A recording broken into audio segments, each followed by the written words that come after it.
हम Gen Z versus millennial की बहुत सारी डिबेट और मीम देखते रहते हैं और इसको इतना ज़्यादा सीरियस भी नहीं लेते। मैं भी नहीं लेता था, लेकिन फ़िलहाल ही मेरी एक लड़की से पहचान हुई जो एक अच्छे शहर के अच्छे कॉलेज में फर्स्ट ईयर की पढ़ाई करती है। उसने मुझे बताया और उससे मिलकर ये पता चला कि इनकी एक अलग दुनिया ही चल रही है, रियल वर्ल्ड से बिल्कुल हट के ये एक वर्चुअल वेब में जी रहे हैं।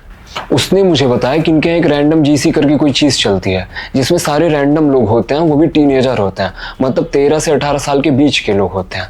वो लगातार 10 घंटे 15 घंटे एक दूसरे से ऑनलाइन कनेक्टेड रहते हैं, किसी न किसी वे पे वो चैट करते रहते हैं या कुछ ना कुछ करते रहते हैं, लेकिन उन्होंने एक दूसरे को कभी देखा नहीं होता, उन्होंने एक दूसरे को जाना नहीं होता, कुछ नहीं, बस चीज़ें चलती रहती हैं। हाँ, वो सिचुएशन इनको कभी इनका दिल तोड़ देती है, कभी इनको हाइपर कर देती है, कभी कुछ कर देती है, लेकिन रियल वर्ल्ड से उसका कोई मतलब नहीं है।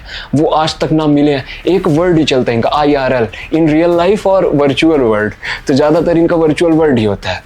जिस लड़की से मेरी पहचान हुई वो 17-18 साल की है, लेकिन 4-6 बार उसका दिल टूट चुका है, कई बार वो ट्रॉमा में जा चुकी है, एंजाइटी में वो रोज़ रहती है, 1-2 बार सुसाइड अटेम्प्ट कर लिया है। ये सब सुन के मेरे होश उड़ गए।